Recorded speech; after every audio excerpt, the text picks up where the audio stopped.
Hi folks, thanks again for joining us. I am Mike Pugh, Mike the Pan Man, also known as Not Chef Mike.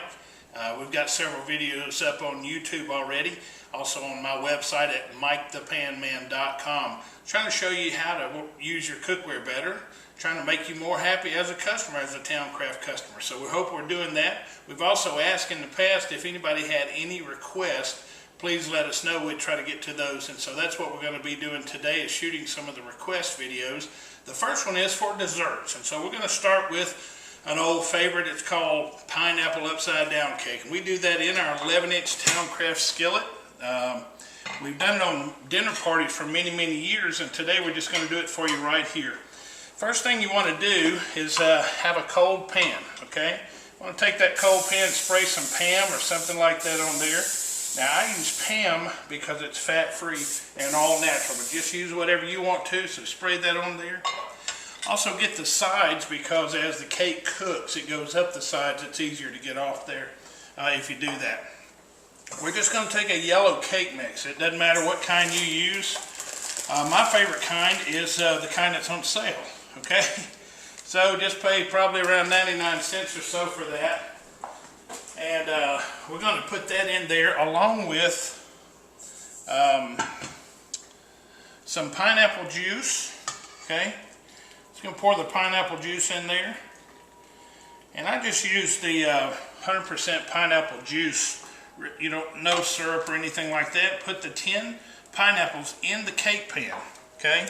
What you want to do is just kind of spread those around. You are going to have to we'll have to move them around a little bit in order to get them all in there. So do it that way, get them all in there. I knew there was one more. He's hiding, he doesn't want to be eaten.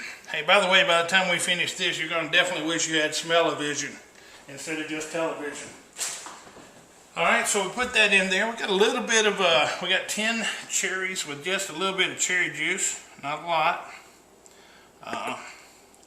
And we'll put the cherries in each one of these. By the way, I promise you, I did wash my hands right before we started this. Not that it matters to you since you're not going to be eating it anyway, but something to think about. Always make sure your hands are washed. Okay. Get that cherry juice off there. And now I'm going to cover the inside of the pan with brown sugar. Now you can use regular brown sugar if you like. I like the granulated brown sugar. It just seems to not get clumped up, as you know, whatever you want to call it. By the way, say thanks to my beautiful wife Debbie on the other side of the camera. She's my producer for the evening. It'd be a whole lot better for you guys if she was on this side of the camera as far as the looks go, but she's not the talent, she's the looks. I'm the talent. So let's put all that in there. The juice is in here with the cake mix. 2 eggs, okay? 2 whole eggs. Any size. Wash my hands again since we got those in. Touch those raw eggs, okay? I'm just going to grab a fork and mix this up with a fork. By the way, this is one of the Townecraft gift items that we give away for people having parties. This is our double-walled bowl, and we love that, and people really do love it. It's double-walled, so it keeps the cold food cold that you put in there, and the warm food warm that you put in there. There's space in between it, okay? We're just mixing it up. We're really not worried about the lumps, because as we cook the pan with such, as we cook the cake with such even heat, those lumps will dissipate, okay? And by the way, that is a word I learned after I got out of high school, not during. So they dissipate. We didn't mix it up good enough on the bottom, but we'll do that here. Alright, just put that in. Kind of spread it evenly across the cake the best you can. Put the lid on it. And turn it on medium-low, okay? Now we know, you guys know, even from seeing some of my previous videos, that there are 2 rhymes for using Townecraft, and one of the rhymes is preheat for meat. Preheat for meat.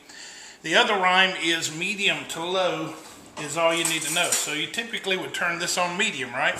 However, what I prefer to do, especially in homes that I haven't cooked in before and all that, until you get used to the right temperatures on your stove, turn that on one notch below medium.